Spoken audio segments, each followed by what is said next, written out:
Good evening. Thank you for joining us tonight for diving into data in Schoolnet. This is Pam Batchelor from Digital Teaching and Learning at the Department of Public Instruction in North Carolina. And joining me tonight, I do have two of my colleagues, Cami Nairn and Julie Garganis, and they will introduce themselves in just a minute. We are excited to talk to you tonight about data in Schoolnet. We're going to spend just a couple of minutes as people join the webinar, helping troubleshoot a few issues. First of all, you're going to definitely want a copy of tonight's slide deck. You can find that in three ways. First, in the GoToWebinar panel under the Handouts section, there is a PDF copy of the slide deck that you can click on and download.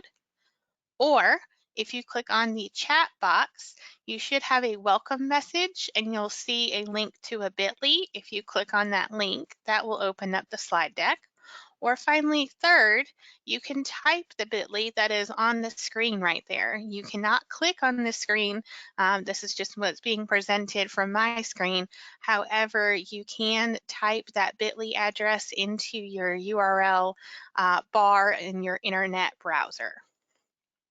So we'll give everyone just a second to choose one of those three methods to getting tonight's PowerPoint pulled up, because it has a lot of links and things that you will want to reference.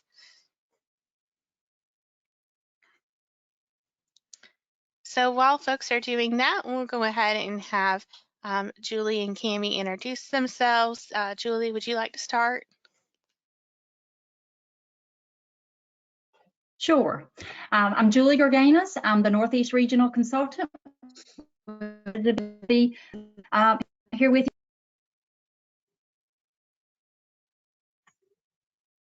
Julie, I believe your audio is going in and out.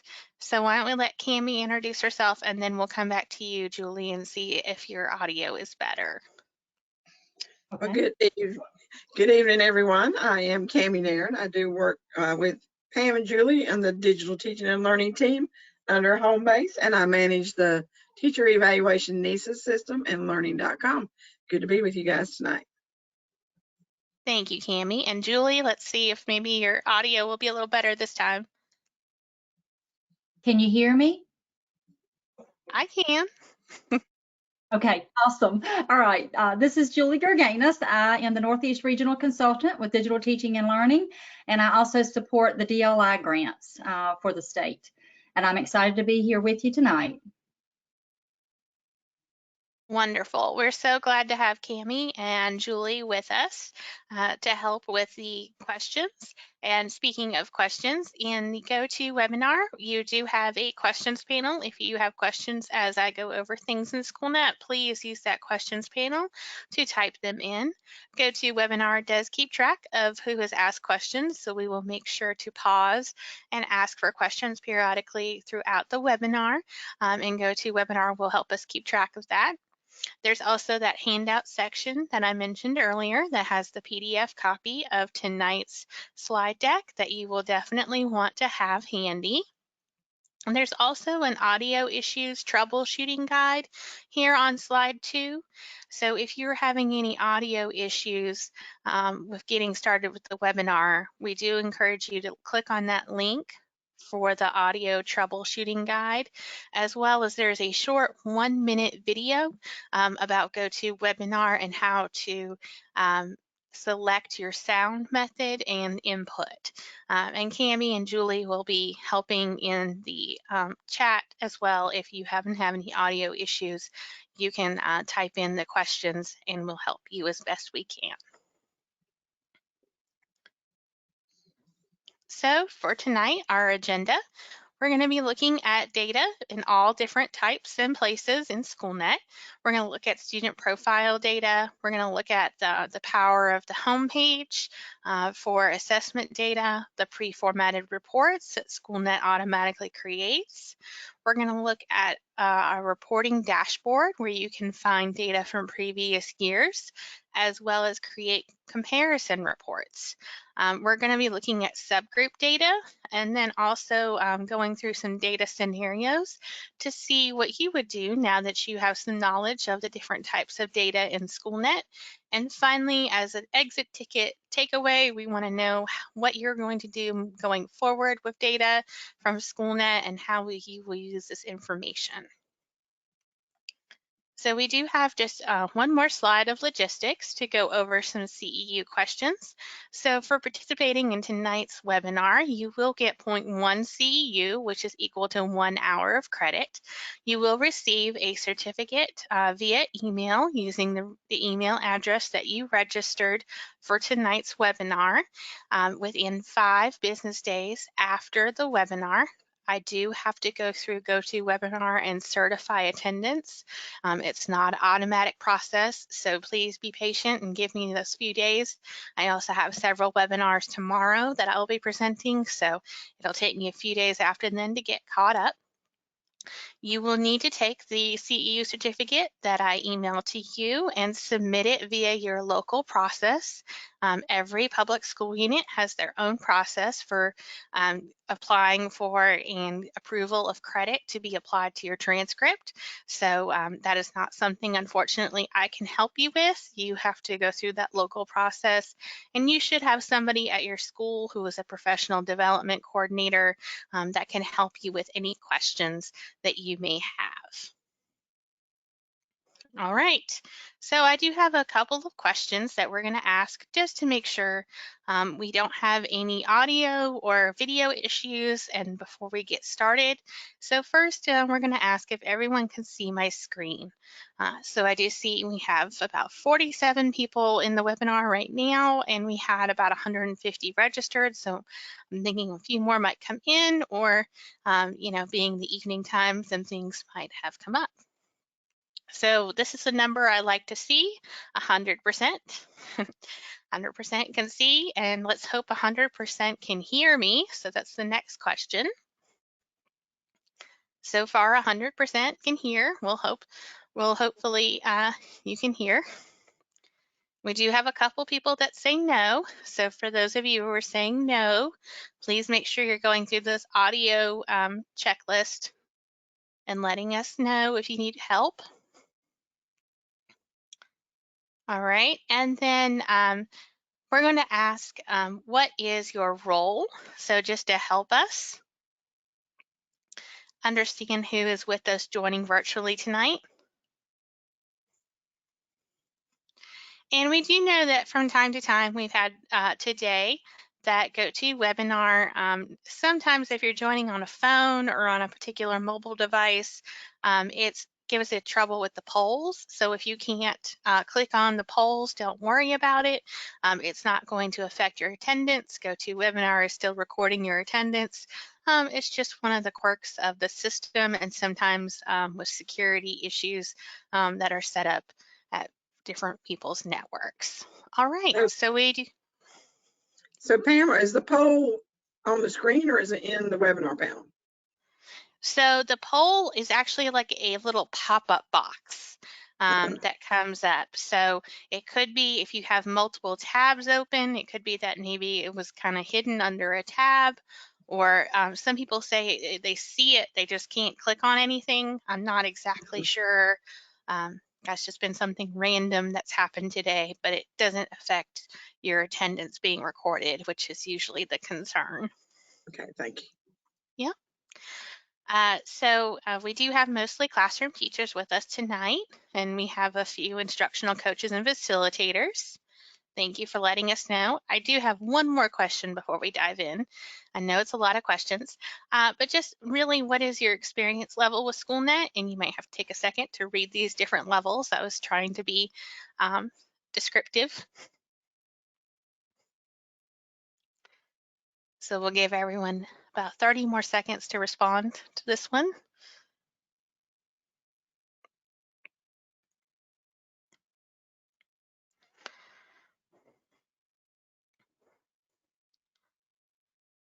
All right, 5 more seconds.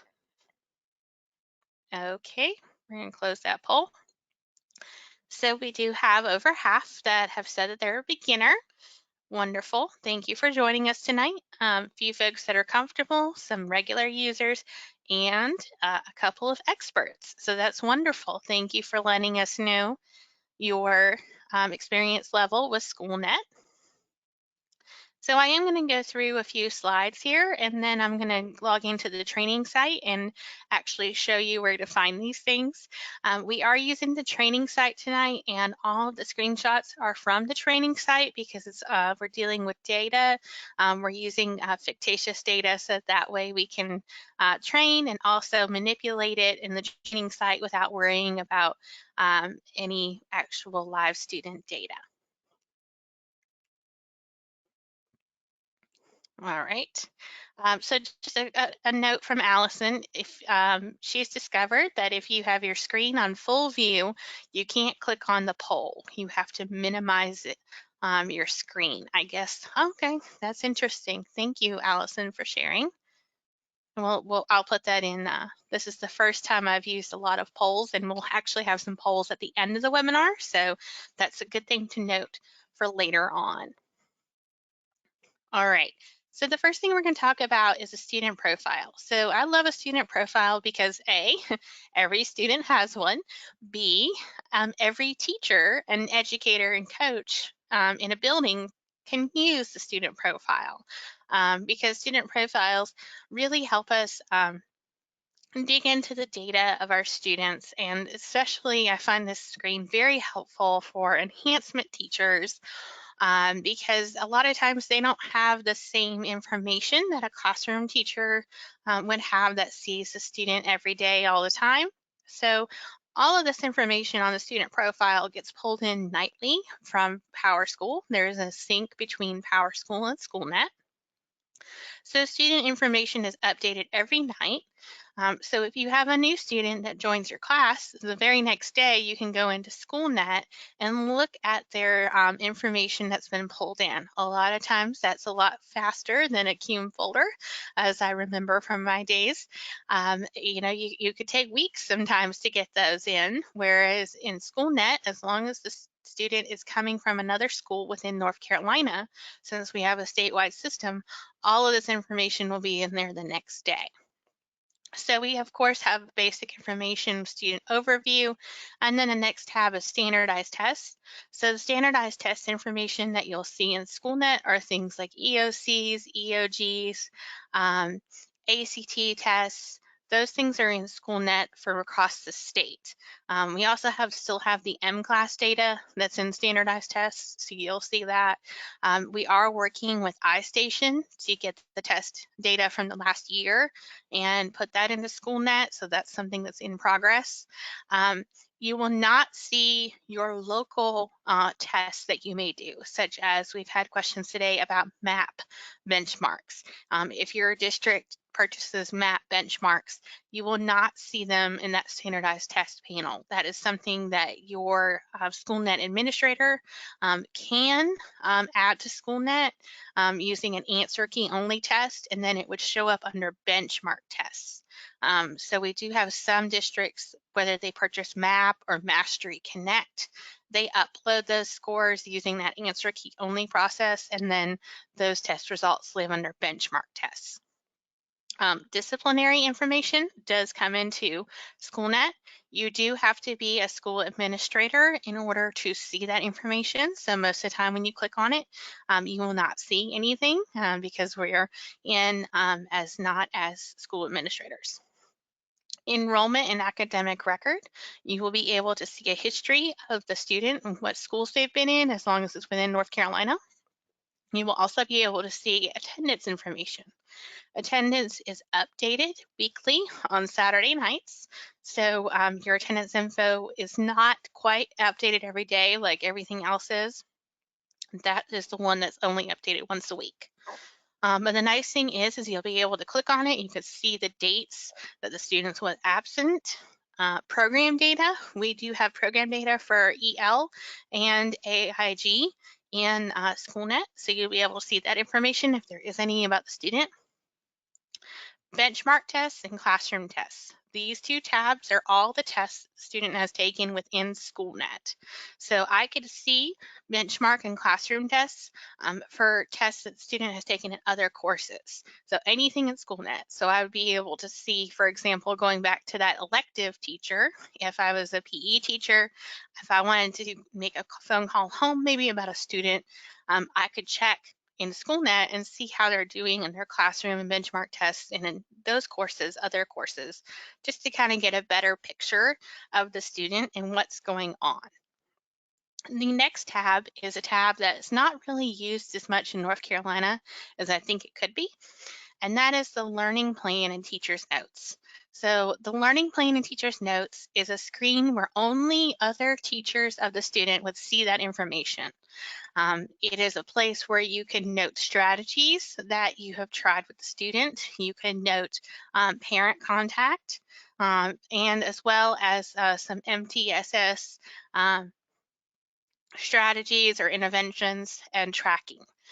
So we do have some districts that have started looking at the learning plan and teacher's notes as a way where they could keep their MTSS interventions, but we haven't had anything widespread yet that I would like to brag about. I'm hoping we'll have something in the next year or so.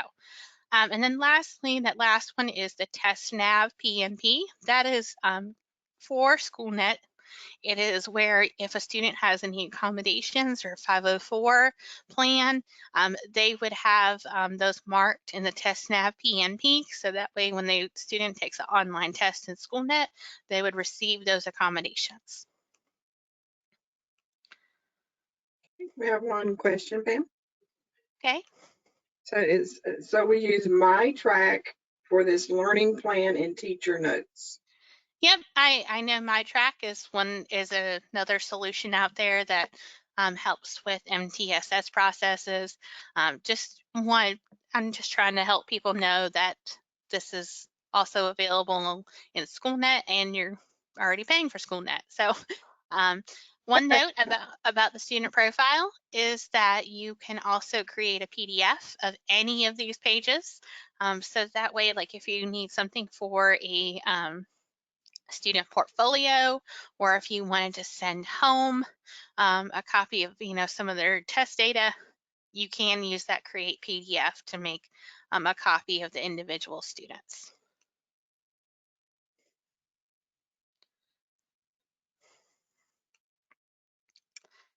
All right.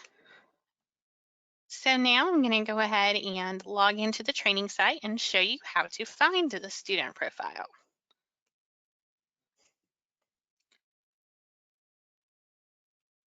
And Julia, I saw your comment there. I think a lot of people just don't know that that's available in Schoolnet. So maybe you can go back and tell some folks in your district and save some money in the future, right?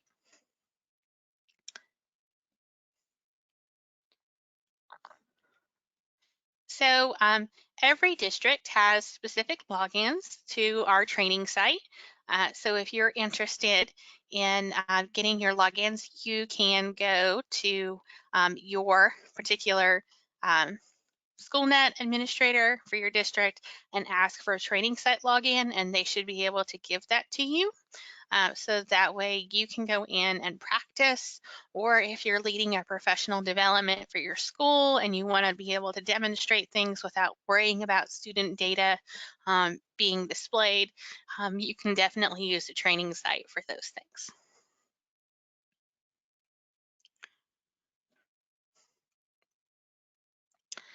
All right, so now I'm on the home screen of Schoolnet. I'm gonna, since I logged in as a district leader, I'm gonna have to choose a school and a teacher.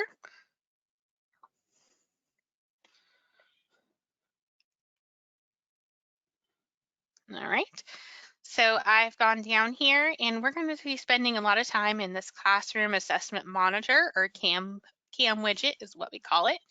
And you'll notice there's several tabs in this CAM widget. There's a tab for district and local tests. So our district benchmarks and school benchmarks. Classroom tests are tests exclusive to that teacher. And then standardized tests, of course, this is where we can go back in and look at either end of course or end of grade, and look and see student score groups, and you'll notice they're color coded. Upcoming tests are any tests that students are scheduled to take. But we're going to go and we're going to scroll down a little bit more past this initial home screen here for this test, and we'll start to see a list of student names. So when you start to see a list of student names, you'll notice anything in blue is a hyperlink in Schoolnet. So we're going to click on a student name, and that's going to take us to the profile. There's a few different ways to get to a student's profile in Schoolnet. This is just the way I prefer because I'm always on the home page anyway. So here I can go through and see those tabs. So this particular student doesn't have any disciplinary incidents, so I was going to show you that, but I did want to point out this enrollment and academic record. So I can go back into prior years and see this particular student's enrollments and absences. So since this is a high school that I'm currently in, I can go back all the way back to 3rd grade. And I would be able to see their school. It's just since we're in the training site, we have that information masked, but you could go in and click and see, you know, their absences, what days they were recorded absent, those kinds of things. I could go in and look and see what tests that they've taken in Schoolnet. And if I wanted to click the filters, I could go back and see prior years too. So it's not just limited to this year's tests. You can go back and see how a student did in previous years as well. The only thing is you can only see students who currently teach, and how Schoolnet determines what you currently teach is based on which courses you are a teacher of record.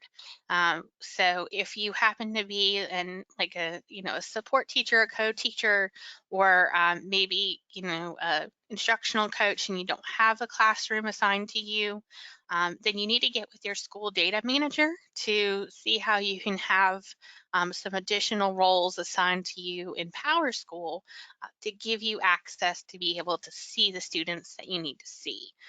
So your data manager at your school is the one who issues roles, because roles for Schoolnet live in PowerSchool, and they will be able to help you with that, and any changes they make take an overnight sync to take effect.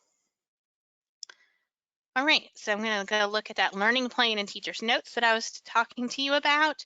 So you can see there's a parent contact log, strengths, opportunities for improvement, some strategies, remediation strategies, ESL strategies, student work that you can upload. And again, that is multi-year, so you can go back in time and see maybe, what the teachers the year before or 3 years before have done for the student. So that would have been a great thing for me as a middle school teacher, a fresh start of the year, to know what strategies were successful for a student before. And then lastly, there's that TestNav PNP. So according to a student's IEP or 504, you can give the accommodations that they're supposed to have on online testing. All right, any questions about student profiles before we can move on? Not right now, Pam. Wonderful. All right. So I'm going to click on the little home button. So Schoolnet does not like the back button. If you are, that's kind of your normal habit, is just to click on the back button. You may get a little random error message that says my apologies in Schoolnet, and that is usually from the back button. It doesn't like it. So I always try to train myself to click on the little red house and go back to the home page. So we're going to go scroll down to that classroom assessment monitor again. And this time we're going to come over here and we're going to look at this benchmark. That is a benchmark common assessment for the district. And I'm going to look at this reports feature over here, and you'll notice there's 5 reports. There's 3 and then a line and then 2 more. So these 3 above are the specific reports for that specific test, right? So test summary goes over that test. Standards analysis is going to go over the standards aligned to that test. And then item analysis is going to be our in-depth item by item look at the report. The reports that are beneath this line are actually our cumulative reports. So Schoolnet keeps cumulative reports based on how many times we assess a student, what their mastery is. And so we're going to take a few minutes to go in and look at each one of these, but I just wanted to point out that distinction and why that line is there. So these first three are specific to the test, and then the other ones are going to be cumulative based on how much and how frequently we use Schoolnet.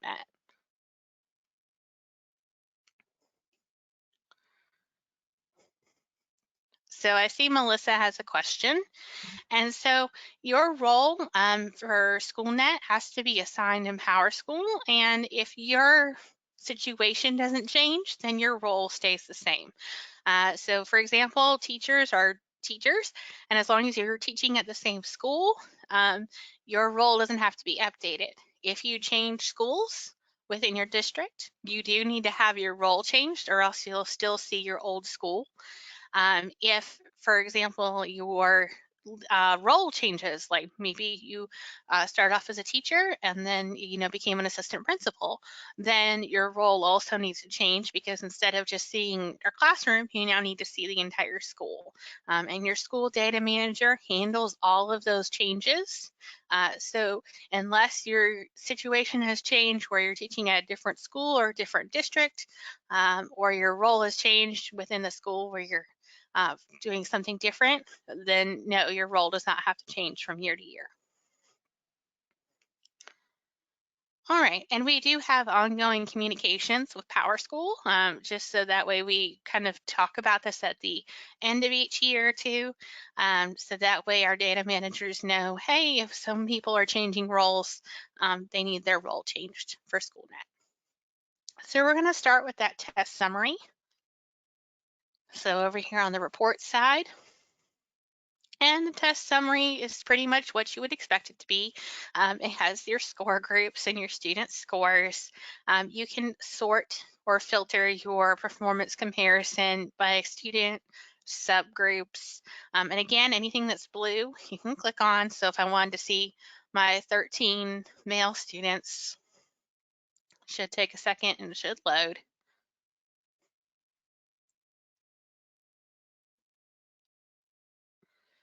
There's my list of my 13 male students.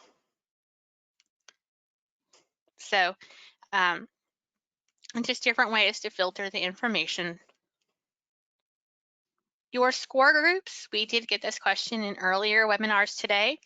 These score groups are set the same across the state. Unfortunately, we cannot customize it for each district or for each teacher. However, as a teacher, you can go into each test and customize the test and customize the score groups for that particular test.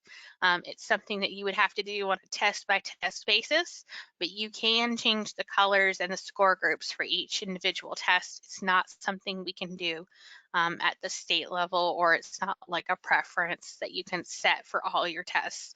It's something that you would have to do for each test. But that is something you can do if you like to color code and change your groups up maybe to closely match the EOC or EOG. You can do that on an individual test basis. All right, so going on to the next report, we do have a standards analysis. So for this particular test, there were quite a few standards on it. And you can see performance by standard. You can also see how many items were aligned to that particular standard. Every item in Schoolnet has to be aligned to a standard. Just to let you know, as an FYI, we have almost every single set of standards in Schoolnet possible. So if you're an EL teacher or you're looking for the extended standards for EC, we have those. You're looking for CTE standards, we have those. You're looking for, art, PE, music, we have all of those standards loaded. So You should be able to find your standards that you need for your course. If you cannot, please let me know, because that's something at the state level that I help update every year as standards change. So going down from the bar graph, you'll notice too there's an export. All of our reports can be exported either to Excel or to PDF. You'll see that the standard has how many questions are aligned to it. That's the number next to it. And this particular assessment is a district assessment, district benchmark. So I can see the average score per standard for the district, for my school, as well as for my individual section. So that's a really nice comparison that you can have there. So for this particular standard here, the district average was 55%. The school average was 66%. This particular section was 73%. So it's nice to be able to see that kind of correlation there. Again, I can filter this by subgroup, so I can look and see. Keep in mind the number of students per subgroup. All right. So next we're going to go into item analysis. I'm going to pause for just a second to see if there's any questions, because item analysis can take a minute to pull up. No questions right now, Pam.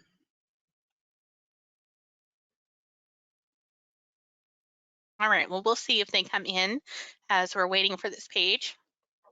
And so the item analysis does load all of the questions from your test.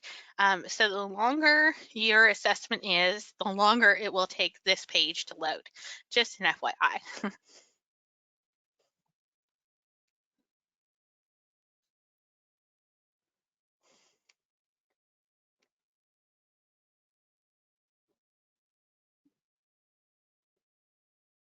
Pam, Mm-hmm. a question did come up. Is North Carolina happy with keeping Schoolnet for the next 5 to 10 years, or does Schoolnet have competitors in the market? For example, I heard that we may consider moving from Google Classroom to Canvas on a trial basis for the 2020-21 year. Maybe they mean to Google Classroom. Right. Okay. So, we've had Schoolnet now for, I believe, 6 years. Our contract is going through the process for a 1-year extension through June of 2021. So I feel very confident in saying that we will have Schoolnet through the end of next year. We do have some state procurement processes that mean that we have to go out for rebidding every so many years just to make sure we're getting the best deal for the state's taxpayers' dollars. So there is a possibility that we will have to go out for rebidding for Schoolnet. That doesn't mean necessarily that will change. Of course, there's always competitors. I do think that Schoolnet has provided a stable system for the last 4 to 5 years and has provided improvements every year based on North Carolina feedback. But we will have to see what our Department of Instructional Technology over at DIT says, and we'll have to follow their procurement processes, so they may be requiring us to go out for bid next year. I will say that our leadership is very dedicated to making sure that if we did have a different system, that it would have at least the same quality and the same features as Schoolnet, and all of our data would be migrated. So those two things would be non-negotiables of any procurement process. Okay, we have another question. Would the school data manager be the one that assigns students their testing accommodations? No. So the school data manager usually does not have information about student IEPs and 504s. So different schools have different processes. I've seen it done where the homeroom teacher is responsible for going into Schoolnet and marking that TestNav PNP for the students in their homeroom. I've also seen it where the EC case manager goes into Schoolnet and marks the TestNav PNP for all the students within their caseload. And then I've seen it where, they pick the math teachers or the science teachers are responsible for going in and marking them. Just one teacher of the student needs to do it, and then those preferences remain on the student's profile for all of their other courses.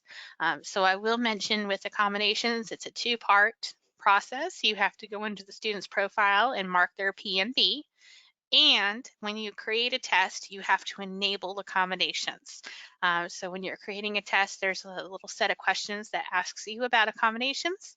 And so you have to go in and make sure you do that as well. Okay, so our item analysis screen has loaded.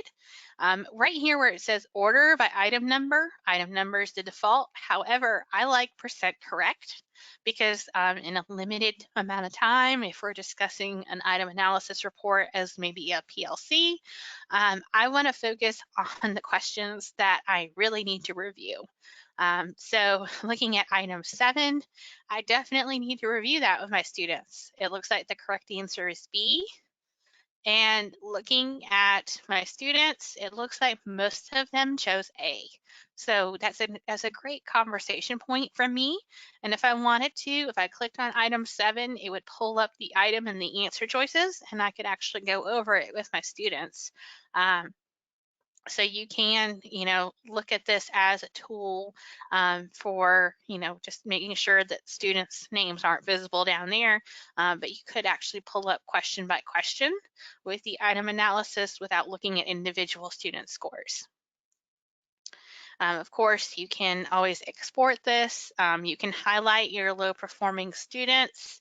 That kind of gives you a quick glance at, who I need to look at. But the real money in the bank for me is the next report, which is Standards Mastery. So Standards Mastery is one of those cumulative reports that I was telling you about. It's going to keep track of how many times I assess each standard as I assess them. It's going to keep track of how many items that I've assessed for each standard and how many times I've assessed it. So I can see that this first standard here, I have 9 students that are in that 90 to 100. I have 6 that are in the 19 to 0 and 2 that are undetermined. Undetermined means they haven't taken the test yet. Or maybe they skipped that question, but most of the time it means they haven't taken that particular assessment. So obviously there's only one item for the standard, so I'm not going to place a whole lot of confidence in the ones that are 9 to 100 or the ones that are 0 to 19. I am going to continue to look at this report though, especially, as we have more questions that build up over time and more times that we've assessed these standards. It's also a good quick check to look and see what standards I have assessed and what standards I haven't assessed my students on. So if I do click on any of these numbers, I'm taken to a report where I can see student names. So if I'm looking for, if I have Flex Fridays or, here in the time of remote learning, if I'm wondering who I need to schedule, a small group Zoom meeting with to go over some standards, using the Standards Mastery Report is very helpful. However, it's not very helpful if you don't use Schoolnet very often. So just keep that in mind. The Standards Mastery Report can be very, very helpful if you use Schoolnet on a regular basis, just like anything else, consistency is important, right? So one thing I will point out about the Standards Mastery Report is there's this little golden M. And what that will do is actually search for instructional materials in Schoolnet related to that standard. I'm not going to demonstrate this because we're at the training site, and the training site doesn't have as many materials as our production site. So if you click on this when you're actually in your Schoolnet instance, you will actually see a whole lot of lesson plans, activities, and resources that are free for you to use that are aligned to different standards. We have over, I think, 80,000 instructional materials in Schoolnet that are there for you to use for free. So click on that little golden M and you can help find some things, whether you need enrichment activities or whether you need remediation activities. Use that golden M with the Standards Mastery Report. Any questions before we move on? No new questions. All right, great. So I'm actually going to go to the home page now. So I'm going to go back to my home page. And we're going to spend the next few minutes looking at that reporting dashboard. So reporting is over on the left side, and reporting dashboard kind of looks like the little speedometer. So I'm going to click on there. And the first thing I'm going to do is show you how to go look at your prior year's data. So every summer in Schoolnet, just like PowerSchool has an end of year process, so does Schoolnet. In fact, we usually try to coordinate them so they're happening at the same time. And a lot of times what happens is after that kind of end of year process, people log into Schoolnet and say, hey, where did my tests go? Where did my data go? And the thing is it didn't go anywhere. It just got cleaned up for the next year. So right now, when you're looking at current enrollment, if you're in the summertime and it's July, you're not going to see anything because you don't have any students enrolled. It relies on the data from PowerSchool, and in PowerSchool you have a calendar and with student days set up. And so if you look at current enrollment when before the year has started, you're not going to see anything. So you click on this current enrollment and you can go back and see past school years. So we can go here and see all of the different years since we started using Schoolnet in North Carolina. We can see all the data. So I'm going back here last year, and I'm going to look for a common assessment for social studies. I think it was world history. Here we go. World History Common Assessment, and notice there's this little box where you can put a check mark. So I'm going to check this box, and now it says one test is selected. So this goes hand in hand with comparing assessments. So I'm going to go ahead and go back to the current year, and I'm going to look at that test that we were just looking at, which was World History Common Assessment Spring. Here we go. And now I have two tests selected, right? So it says down here, two tests selected, and now I'm going to click on this blue button that says Compare Assessments. So what I've done is I've gotten the same test from last year to this year, and actually, wait a minute, I've got Common Assessment 4 and Common Assessment 3, so I need to go find Common Assessment 3. So to do that, I can just click on this little trash can and click on Cancel. So I need to go back to World History Common Assessment 3. There it is. So now I've got Common Assessment 3, and oh, it was 2018. No, okay. So now I need Common Assessment 4. Sorry, I did that again. It's been a long day. All right, Common Assessment 4.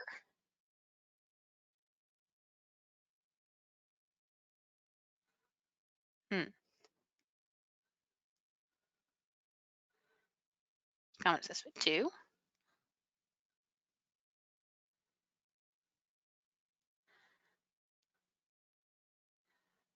Three.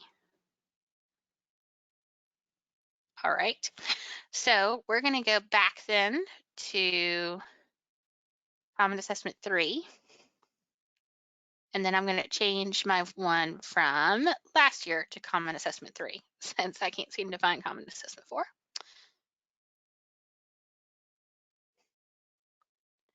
Uncheck that one.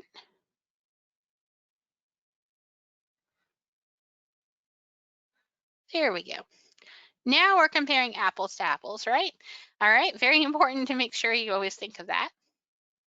All right, so now I have Common Assessment 3, Spring 2018, Common Assessment 3, Spring 2019.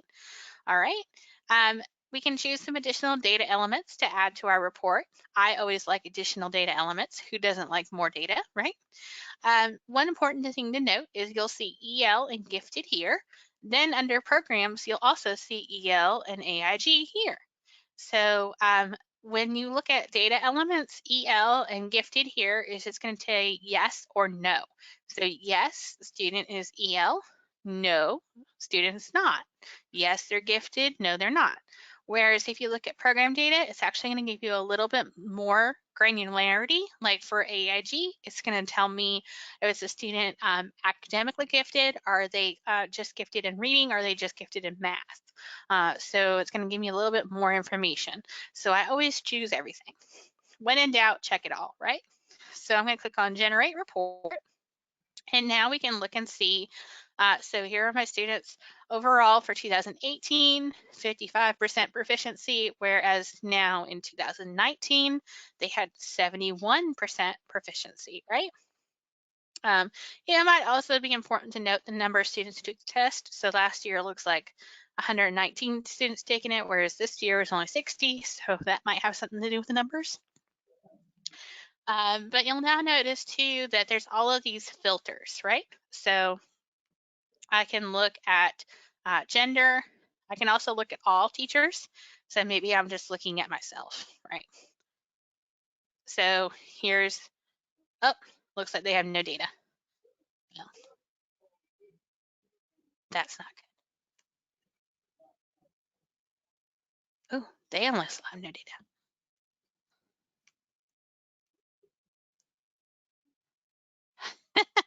Well, that's interesting.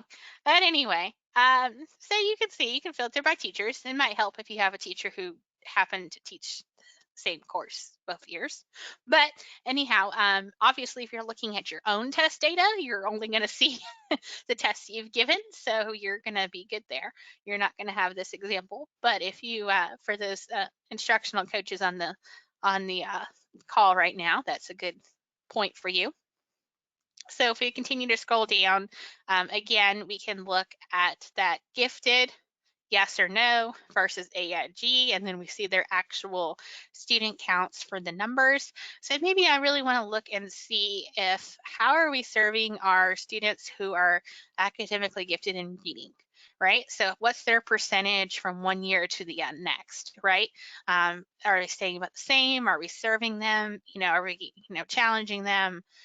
So this is a great point that you can now go over here to this comparison report and you can now export this. So you can either export everything or you can export just what you filtered down to. So if I was going to have a coaching conversation with maybe some of our AIG teachers, then I could go ahead and, filter just this visible data to Excel, right? Cool. So any questions about comparison reports? You can compare up to 10 tests at one time. And coming this summer, we have our upgrade to Schoolnet to 22.0. And you'll notice right now, comparison report is just looking at raw score and proficiency. Coming this summer, we will also be adding standards to this. So you'll actually be able to go in and compare standards performance from one test to another. It doesn't have to be tests, from different years. You can go back and just, look at comparing at tests this year. So that was just an example that I was doing because I know I would have liked to been able to do this when I was in the classroom, to go back from one year to another and look at differences and trends from one group to another. But you can go in here and another thing that you can do is once you have, let me go back and generate that report again. Another thing that you can do is you can save reports, so that way you can rerun them, which I always like to do. I'm a fan of that. Why, once I set up the report the way I want it, why don't I have to, redo it again, if I just click on Save Report, and then when the next year comes, I can go back and edit this one report and add the new test versus adding the other tests. So, you know, if you give the same assessments year after year or semester after semester, you can just keep one report going and click Save and edit that one same report. So that's a nice little feature to have there. All right, so I'm going to go ahead and go back to my slide deck, and we're just going to make sure that I've covered everything here because it is almost 8 o'clock. So these slides here just have some more summary information about each one of those reports that we've gone over, so you can look at this. For that comparison report, I do have written instructions as well as a video linked in the slide deck, so you can go back. Let's take a moment now that we're all data experts in Schoolnet, and look at some data scenarios. All right, so if I'm a classroom teacher and I need to make a student remediation groups based on a recent assessment, what would you use? And we're going to ask another poll question. So like Allison said, if you have full screen, if you want to minimize it slightly so that way when I launch this poll, you can try to answer. We'll see if that works. So we'll give about 15 seconds or so. We're going to do these quickly. So this was a teacher who was wanting to not compare, I'm sorry, make student remediation groups. Student remediation groups, what would you do? And there's no wrong answer to these. Just FYI, you can probably do these things with all of them. I would say the standards mastery report would probably be easiest to create those groups. Test summary also wouldn't be a bad idea either. All right, so next scenario here, I'm looking to find individual performance data. What would I use?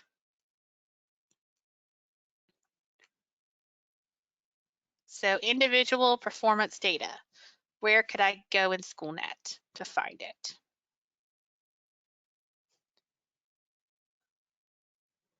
I'm gonna give about 10 more seconds to get your answers in.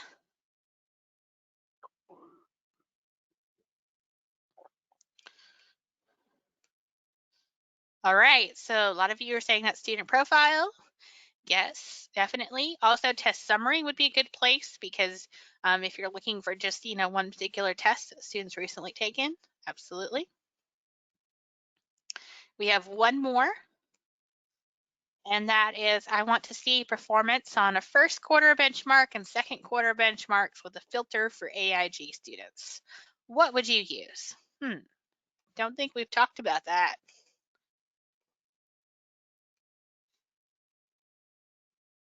So first quarter, third quarter, AIG kids. How could we find that? So about 10 more seconds.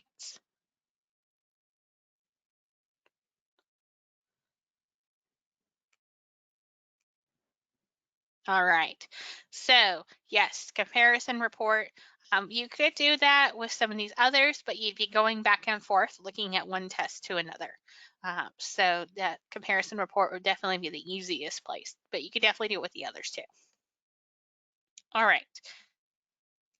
So I do have an exit ticket on slide 17. Just your one takeaway of what you're going to be using for today. So it is a link to a Google form, and you can actually view everything from today, all the respondents from today's webinars. We've had about 650 people this morning, about 200 people this afternoon, and then about 60 of us this afternoon have taken this form, so you can see what everyone's takeaways are, which I think is always nice to kind of see what everyone else is planning on doing. But I do want to point out too some resources on slide 18. So we have a Google site where I have an archive of all of the webinars I've done over the last 2 years for Schoolnet. So if you're new to Schoolnet tonight, you know that you're part of the half that said you're a very beginner, I encourage you to go look at the Google site and see some of those videos that I've archived. We also have a report library. So if you're interested more in learning about reports, you can click there and learn more about those. And then finally is my contact information. So we are more than happy to connect with you. You have my email address as well as on Twitter.